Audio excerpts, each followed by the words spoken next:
Gas തീർന്നോ? ഇനിയിപ്പോ എന്താ ചെയ്യാ? ഐഡിയ. വെയിലിനൊക്കെ ഇത്രയും ചൂടായത് എത്ര നന്നായി. ഈ ബുദ്ധി എന്ന് പറയുന്നേ ഉപയോഗിക്കാനുള്ളതാ. തൊപ്പിക്കൊടിയും കൊണ്ട് തൊപ്പിക്കൊടി കൊണ്ടോ നോക്കട്ടെ മൊബൈലിലോ? തൊപ്പിക്കൊടിയും കൊണ്ടല്ല, ഈ എന്താ തൊപ്പിക്കൊടി ഇട്ടുകൊണ്ട് ഇവിടെ ഈ വെയിലത്തിക്കണോ? ഗ്യാസ് തീർന്നു. എനിക്ക് കറിയാണെങ്കിൽ കട എടുക്കാണ്ട്. പിന്നെ അല്ല, ഈ വെയിലത്ത് ഇങ്ങനെ കറക്കൂലേ? ഇത് നാളല്ലേ പറഞ്ഞത് വൈകുന്നേരത്തെ വെയിൽ കൊണ്ട വിറ്റാമിൻ കെ കറക്കും, രാവിലത്തെ വെയിൽ കൊണ്ട വിറ്റാമിൻ ബി വെളുക്കും. ഇതാ ഈ ഉച്ചക്കത്തെ വെയിലോ? ഉച്ചക്കത്തെ വെയില വിറ്റാമിൻ യു ഉണങ്ങും. നിങ്ങൾക്കാണെങ്കിൽ ബുദ്ധിയും കടുക്കും, ഞാനും പോയി. എനിക്കാണെങ്കിൽ കുറച്ച് റീറ്റും പോയി. എന്നെ ചൂടാ ഞാൻ കടുകൊണ്ടിട്ടോ. ആഹാ, ഇപ്പോഴാണ് ചെറിയ കുക്കായത്. ഇത് കൊക്കും കിക്കൊന്നല്ല, ഇത് സേഫ്റ്റി ഇസ് ബെസ്റ്റ്.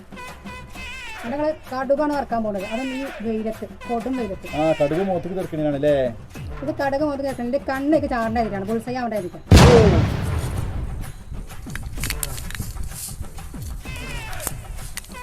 ഇന്നത്തെ കറിയാണ് സോളാർ കറി.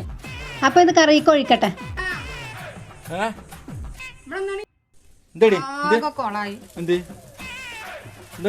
കറിക്ക് ഒഴിക്കണ കടുക് ഞാൻ പാത്രം മാറി ഞാൻ ചോറൊക്കെ ഒഴിച്ചു. ഞാൻ ഉരുട്ടി കൂട്ടിയാണ് മോളിലേക്കളാ.